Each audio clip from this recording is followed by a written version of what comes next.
दोस्तों नमस्कार, मैं अनूप पटेल और आप लोग देख रहे हैं लाइव पब्लिक न्यूज। जैसा कि इस लोकसभा चुनाव में देखा गया है, जो मोदी जी का 400 पार का नारा था, एनडीए का 400 पार और मोदी जी का जो भाजपा है 370 का पार। लेकिन जनता ने अपने वोट के चोट से न 400 पार करने दिया, न 370 को पार करने दिया।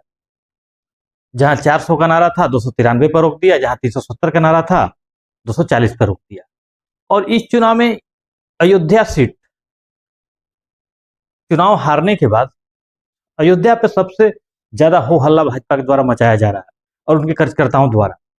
अभी हाल फिलहाल में ही जिस तरीके से भाजपा ने हार के बाद अयोध्या में चुनावी समीक्षा शुरू किया था, उस चुनावी समीक्षा में वहां के डीएम होते हैं, एसएसपी होते हैं, जो वहां के अयोध्या के संत राजू दास हैं वो होते हैं, और राजू दास सीधे सीधे वहां के डीएम पे आरोप लगाते हैं कि डीएम ने ही चुनाव हरवाया अयोध्या में भाजपा को।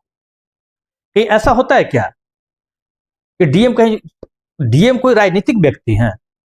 डीएम कोई राजनीतिक व्यक्ति नहीं ना कि वो किसी को चुनाव हरवाएंगे, किसी को चुनाव जितवाएंगे। अगर डीएम के पास जो राजू दास हैं, इनके कहने के हिसाब से अगर डीएम चुनाव हरवाते हैं तो भाजपा ने कहीं ना कहीं कई ऐसे डीएमओ को मिसयूज किया है और अपना सीट निकाला है। इस हिसाब से तो राजू दास जो वहां के महंत है, वो तो भाजपा को सवालों के घेरे में ला दे रहे हैं। दूसरी तरफ कहते हैं वो साधु है, संत हैं। अरे संत हैं तो आप कहते हैं कि हम मोदी जी के लिए काम कर रहे हैं। अरे संत है तो आप भगवान के लिए काम कीजिए ना। संत का काम किसी राजनीतिक व्यक्ति और किसी राजनीतिक पार्टी के लिए काम करना नहीं होता है।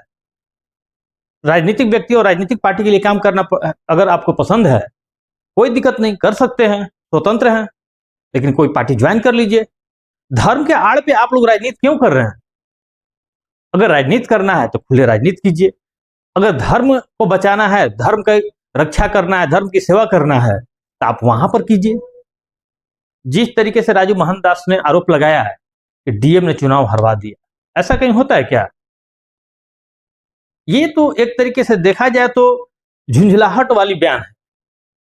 अरे अगर आपको जनता पसंद नहीं करती है, इसका मतलब ये थोड़े ना हो गया कि डीएम चुनाव हरवा दे रहे हैं, एसएसपी आपको चुनाव हरवा दे रहे हैं। और सबसे बड़ी बात, सबसे बड़ी सवाल का घेरा तो यहां पर होता है कि आपके चुनावी समीक्षा में डीएम और एसएसपी क्या कर रहे थे? क्या आपके राजनीतिक दल के सदस्य थे वो, या कोई सरकारी कार्यक्रम था वो? आपके राजनीतिक पार्टी का चुनावी समीक्षा हो रहा था ना। तो जब उस चुनावी समीक्षा में आप लोग ऐसे जो सरकारी पद पर बैठे हुए लोगों को आप वहां पर क्यों लाए? जिस तरीके से आप आरोप लगा रहे हैं राजू दास जी, ये आपकी सुरक्षा हटा ली गई। और दूसरी तरफ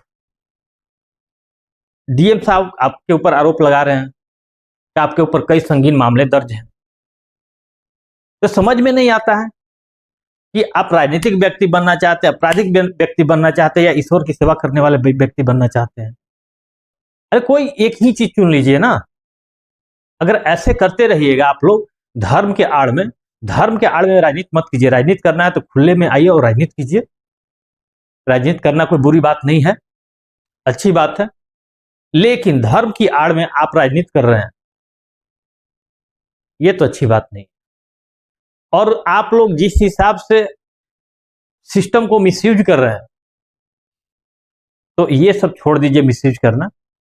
इस मिसयूज यही कारण है कि आप लोगों को जनता ने बहुमत से दूर ला दिया।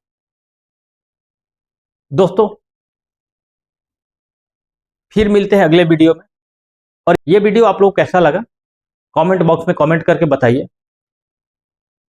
वीडियो को ज्यादा से ज्यादा शेयर कीजिए, लाइक कीजिए, और चैनल को सब्सक्राइब करके बेल आइकन को दबा दीजिए ताकि खबरों का अपडेट आप लोग को मिलते रहे। जय हिंद दोस्तों।